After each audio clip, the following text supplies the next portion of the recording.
What up, y'all? It's The Bridge with Kyle Santillian, where we connect all things hip-hop, past, present, and future. And today, stepping in to holla at us, man, 5-time Grammy Award winner, super producer, Bangladesh is in the building. What's up, brother? How Appreciate you, brother.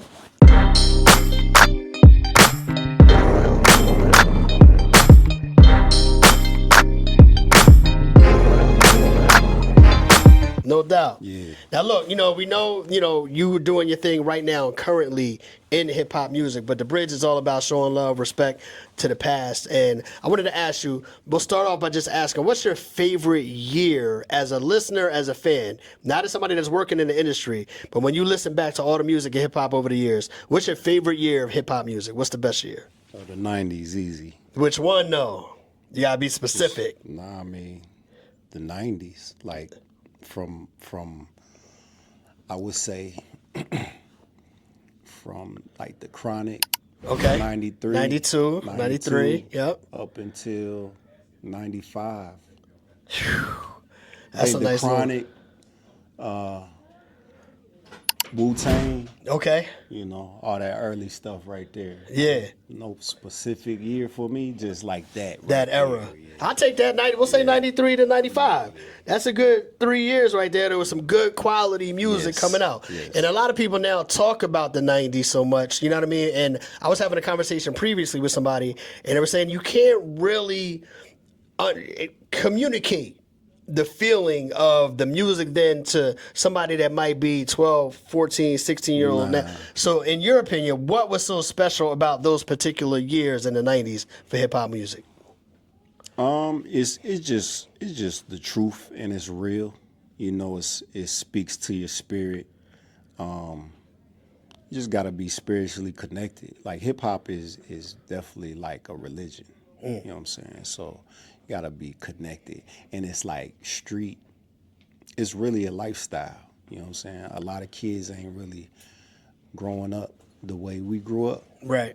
They kind of growing up in front of the laptops and iPhones and stuff like that. So they might not connect, but to be honest, I got young kids that connect with great music. Right. You know what I'm saying? I don't understand why like the youth don't connect to classic things. You know what I'm saying? It's kind of weird to me because like when we was younger, we connected to the older music. We did. You know what I'm saying? We grew up on it. That's You know right. what I'm saying? So I'm not sure where that disconnect came from. Yeah, no, that's a real situation. But that also is one of the things that hip hop does, like to your point, at a certain era, let's say the 90s, we're respecting the music from the 60s and the 70s because it was all sampled in the music. You know what I mean? So if we were playing a song, our parents was talking about, oh, that's just such and such, such and such. We do see some of that playing out now with some of the 90s stuff. But also at the same time, what's the best era of music for you to grab samples from, even in today's era of music? Well, me, like in particular, man, like I like obscure things, so it's really no era. I think like whatever is different for me. Like it could be 60s, it could be 70s, 50s, kind of like I would say the 40s and 60s. Really? The 40s, 50s, 60s. I ain't never heard nobody say the 40s. Yeah. What is it about that time period? It's just kind of the swing and the words they put on the records. Okay. You could play with it. They're like, they had some crazy wild, they were saying some things, you know what I'm saying, that can work in today's time. As far as like, it could be sexual, it could be, like for example, I got a song called Dope Peddler with 2 Chainz. And that's probably like some 60s. Right. And he's like, dope peddler. It's the old dope peddler, spreading joy wherever he goes. It's the old dope peddler. Try to get them kids out the street. By doing good. Started out with an Aussie. End up riding 4D.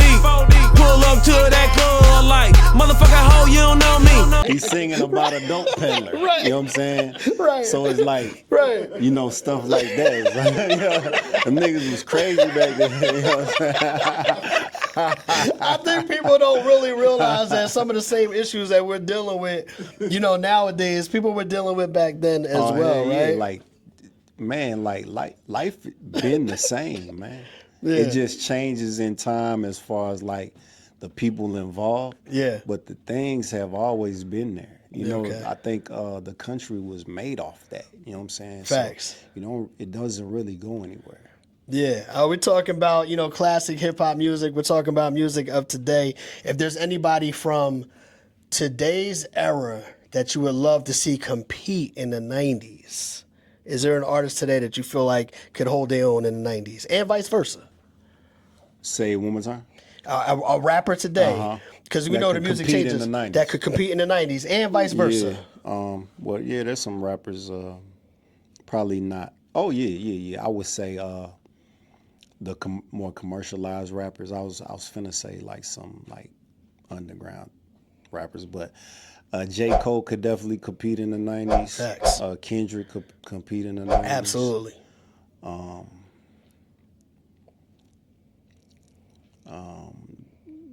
Conway. Griselda, absolutely. Yeah, Benny. Our list is the same. Our list is the same, yeah. There's a lot of them. Rock Marciano. Okay. Part of that same camp, basically. Yeah. Or same style. Even 38 Special. All right, now the flip side, somebody from the 90s that you feel like, because the landscape has changed so much, a lot of times, you know, some of those artists may not do well in today's climate. But who do you think could? Flip side from then into now. Yeah. Then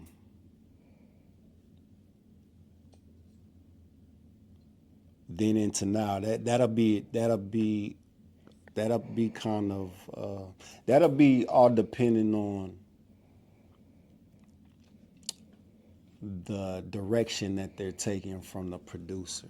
Okay. I feel like, because like the older artists, they could be stuck in the time of like a different sound and a different swag.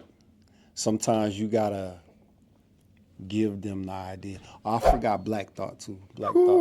Black Thought. Crazy. Yeah, I feel like, you know, all the rappers, Wu-Tang, what's my man's name? He could work today. What's my man's name?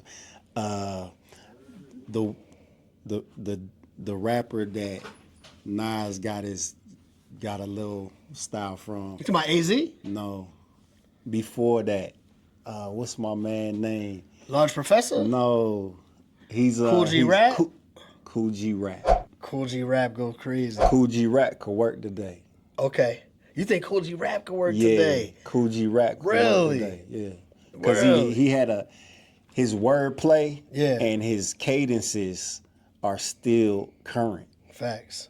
That's fire. Yeah, That's fire. Cool G Rap can work today. Okay. All right, man. You heard it from Bangladesh. Nas also, like Nas, one Of of course, my favorite. of course. Bangladesh holding us down, man. On the bridge, man. Just a quick shout out, man. Let the people know how they can follow you, bro. You can follow me on IG, Bangladesh Productions. You can follow me on Facebook, Mr. Bangladesh, and Twitter, Mr. Bangladesh. No doubt. Appreciate you stopping by. Thank you, bro. Absolutely. Thank Peace. you.